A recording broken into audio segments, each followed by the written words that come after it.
کپڑوں کے سڑکوں کے اوپر گھوم رہا ہے, صرف وہ نیچے ہو کے اپنے جسم کو دیکھتے نہیں ہیں, لیکن یہ قوم, یہ عوام جو ہے وہ اس کو دیکھ رہی ہے.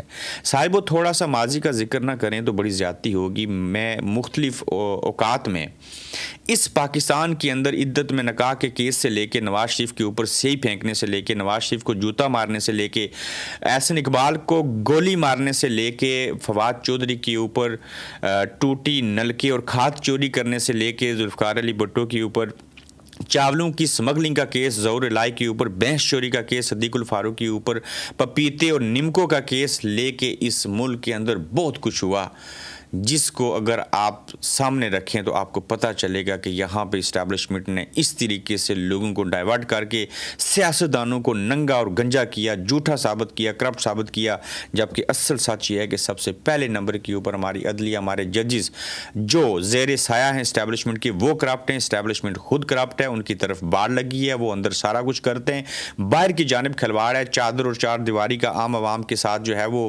کھلواڑ کیا جاتا ہے. ان کی چھاونیوں میں چلے جائیں تو بغیر شناختی کارڈ کے آپ نہیں جا سکتے. ایسا لگتا ہے کہ آپ کو دوسرے ملک کا, وہ چھاونی کو دوسرا ملک ہے جہاں کا ویزا لے کے جانا پڑے گا. باڑ عوام کی طرف ہونی چاہیے تھی, باڑ ان کی طرف ہے. کھلواڑ عوام کا نہیں ہونا چاہیے تھا, دشمن کا کھلواڑ کرنا تھا, لیکن عوام کا کھلواڑ کیا جا رہا ہے. یہ ایک ایسے ماحول میں, ایک ایسے انوائرمنٹ میں, ایسی جگہوں پہ یہ لوگ رہتے ہیں, انہیں کوئی پتہ نہیں ہے کہ باہر انمول پنکی کو لے جا کے اس سے ایسا کام کروائیں گے تو عوام کیا سوچیں گے. عوام بڑے باشعور ہو چکے ہیں, سوشل میڈیا سے ان کو کافی چیزوں کی سمجھ آ چکی ہے. تو لہٰذا یہ سیاستدانوں کو بدنام کرنے کے لیے 28ویں آئینی ترمیم کروانے کے لیے, میں نے پہلے بھی کہا تھا, اگر اب بھی پیپلز پارٹی کے کسی ایک شخص کے اوپر جھوٹا کیس اگر نیب نے بنایا, ہمیں بتائیں, وہ پہلا شخص ہوں گا جو میں ان کے حق میں بولوں گا, ان کے ساتھ کھڑا ہوں گا.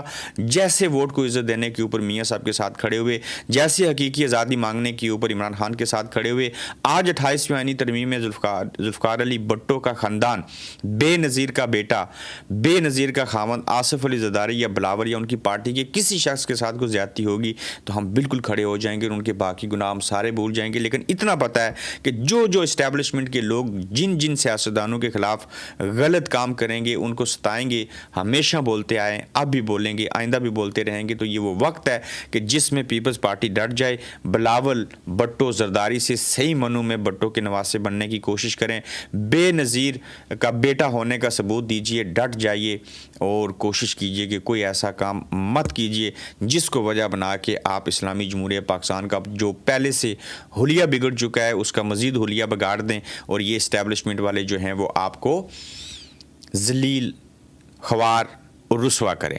دیکھیے, عمران خان نے جیل کاٹی, آنکھ ضائع کروائی, صوبتیں برداشت کی, ان کی پارٹی نے ظلم جبر اور ستم برداشت کیا, پیپلز پارٹی نے کوڑے کھائے, نون لیگ نے یہ چیزیں دیکھیں.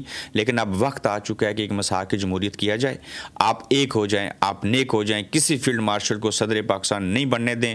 پہلے بھی غیر اعلانیہ مارشل لا ملک کے اندر ہے, اگر یہ فیلڈ مارشل صاحب صدر پاکستان بن گئے تو اور ستیہ ناس ہوگی. یہ کسی کے سگے نہیں ہیں. آج دیکھیں نا, چند ماہ پہلے بلاول صاحب کہتے تھے پتہ نہیں کون سا لفظ بول کے کہ ہم بروٹ میجورٹی لے کے آئیں گے. یقیناً یہی لفظ تھا, بتائیے گا. اور پھر یہ مساق جمہوریت جو ہوا تھا اس میں نون لیگ, پیپلز پارٹی, یہ کتنی جماعتیں ہیں MQM سمیت, وہ سارے ایک پیج پہ تھے. لیکن اسٹیبلشمنٹ کو جب اپنے فائدے کا کام کروانے کا وقت آیا تو انہوں نے پیپلز پارٹی کو بھی بلیک میل کرنے سے نہیں بخشا, PTI کا ستیہ ناس کر دیا.